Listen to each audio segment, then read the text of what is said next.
happy shiny puppy. This is Melody Fletcher, and I teach the law of attraction to highly intellectual people in a way that actually makes some freaking sense. So today is part 2 of my new series on crazy bitch syndrome or crazy bitch behavior. And just to recap, if you didn't see last week's video, crazy bitch behavior is behavior that we engage in out of our insecurities that sabotages different types of relationships, romantic relationships, business relationships, platonic relationships, family relationships. Generally, when we want somebody to like us, when we like them, want somebody to like us, when we are feeling insecure and triggered, we can engage in this kind of behavior. Our inner crazy bitch comes out. It applies to both men and women. Everybody's got a crazy bitch inside them. The only question is, does it come out? And is it being expressed because your insecurities are causing that? And what do you do if you figure out that your crazy bitch has kind of come out to party? She might be running rampant. Okay, so last week we talked about a practice called negging. Today we're going to talk about the practice of testing people. And so this is what I like to call the taming of the Shrew Syndrome. This is where you engage in a way where you're challenging people to overcome hurdles, and often that hurdle is your personality or aspects of your personality that aren't really your personality, but it's what's being displayed. This is sort of the challenge. You're challenging people to overcome hurdles that are impossible to overcome in order to prove to you that you are worthy or lovable or whatever. Yeah? And the reason why I call this taming of the Shrew Syndrome is because if you're familiar with Shakespeare's The Taming of the Shrew, there were two sisters. One was nice and one was nasty, and the nasty one was the older one, and the father had declared that until the nasty one gets married, the younger one can't get married, and the younger one falls in love, and so they find a man who can tame the shrew, and basically he overcomes her nastiness, and then, you know, once she feels love, then she's all happy and joyful and nice, which she was underneath all along, but somebody just had to be dedicated enough and have enough incentive and love her enough and be attracted to her enough and find her valuable enough to overcome that outer nasty shell with barbs. And we can do this to other people in various ways. Yeah, where we're asking them to basically overcome these hurdles to just keep trying it, even though we're like, no, and we might be mean to them, and we might even let them, you know, say no to them, and I don't want this, and send them all kinds of messages like that. But while inside, sort of hoping that they will just continue to overcome that resistance and then get somehow to our warm, gooey center, and then we can feel safe. And Disney has perpetuated this syndrome a lot too, because a lot of times there is the prince who has to overcome all kinds of horrific obstacles, and then even then, you know, and romantic comedies do this too, you know, where the princess or the woman, the romantic lead will be like, no, no, no, no, no, and he's like, yes, yes, yes, yes, yes, and no, no, no, no, no, and yes, yes, yes, yes, yes, until finally she's like, oh, all right, I wanted it all along. In real life, I gotta tell you, if you're a woman and you're wanting a man to do this, in real life, if a man actually does this, it's a little bit rapey, a little bit creepy. Yeah, this is not a nice man who doesn't take no for an answer. Nice guys, if you're telling them no, verbally or with your actions, will kind of go, oh, okay, I thought you liked me, I guess you don't, bye. They will leave. Yeah. Men do this behavior too, and not as often in a romantic relationship because the cultural conditioning of the Disney movie hasn't been there. They're more conditioned to overcome that, but they will do this often in business negotiations, or, you know, if they're at work, for example, if they're a supervisor or with their colleagues or something like that. So crazy bitch behavior shows up in men too. Trust me. So basically what you're doing is you're testing people. You're testing people through your challenges to see if they find you worthy enough so that hopefully you'll be able to feel worthy enough. But what you're actually vibrationally asking them to do is to defy your vibration.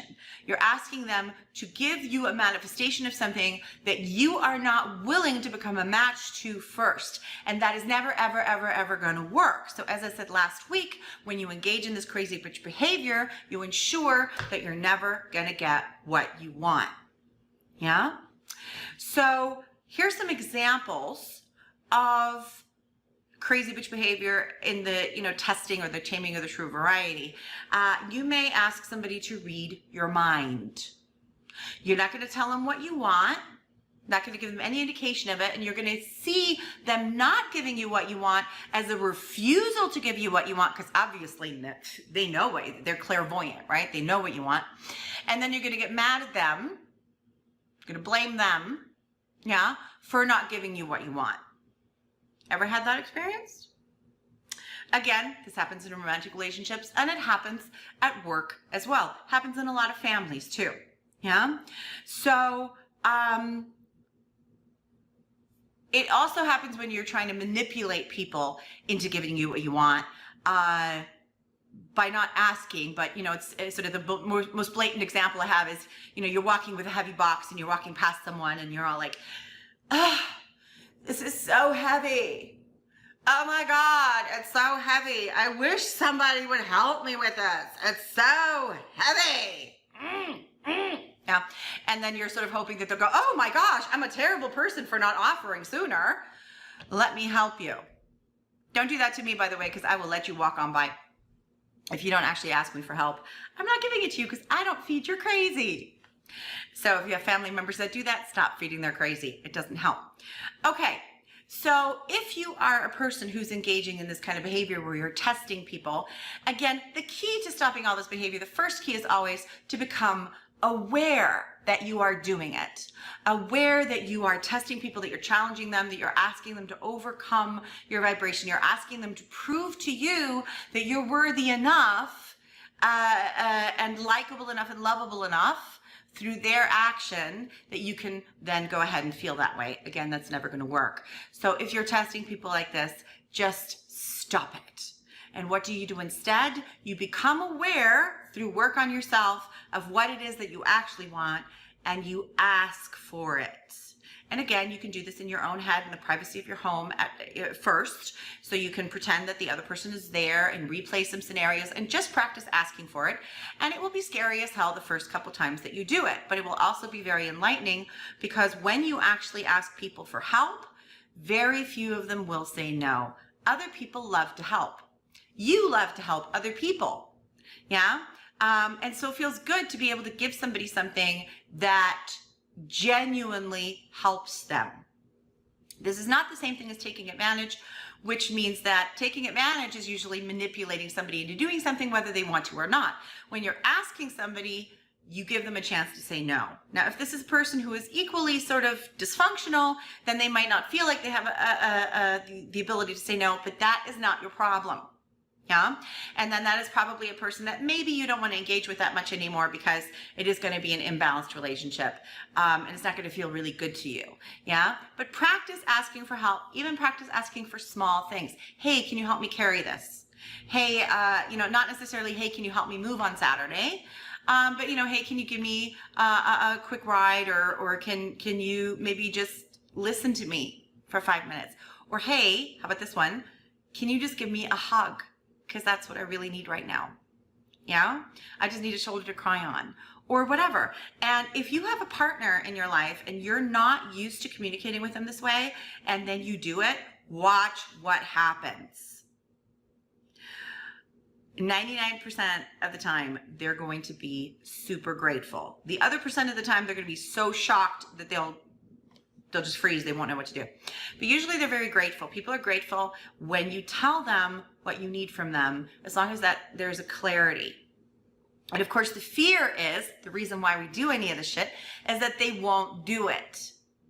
That they won't help us out, that they'll be like, well, I don't care.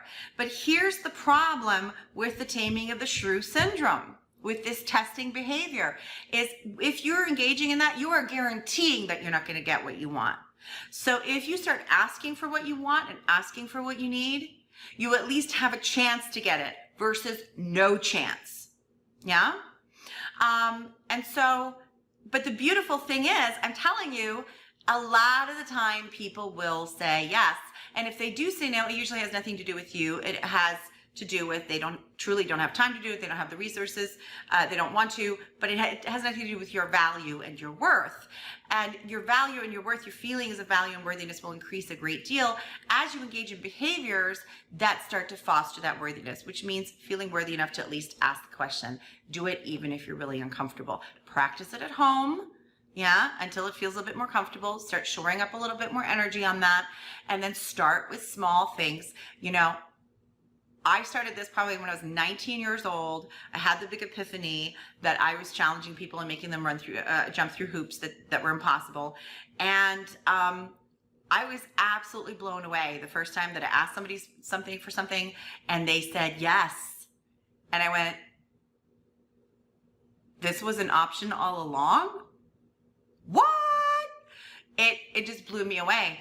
And that doesn't mean that at 19 I was an expert at this, but it got better and better because I started consciously practicing it, catching myself when I wasn't doing it, and getting clear about what it was that I actually wanted. Which means that you also stop having fights about, you know, who didn't take out the garbage because it secretly makes you feel unloved. Then have that conversation, yeah? And figure out what it is that you need to feel loved. So there's a whole lot more I could say on this topic as it comes to relationships and not having fights about petty things and getting to the actual core of it. But this video is already over 10 minutes long, so we're going to cut it here for now. And we're going to continue this series on crazy bitch behavior, the crazy bitch syndrome. In the next couple of weeks, I'll make a couple more videos on this topic. And then, you know, at a later date, we'll talk more about relationships. So give me your questions in the comments. If any of this has brought up questions, experiences, I always want to hear from you. Until next week, thank you for bringing your light to the world. And happy shiny puppy hugs. Bye.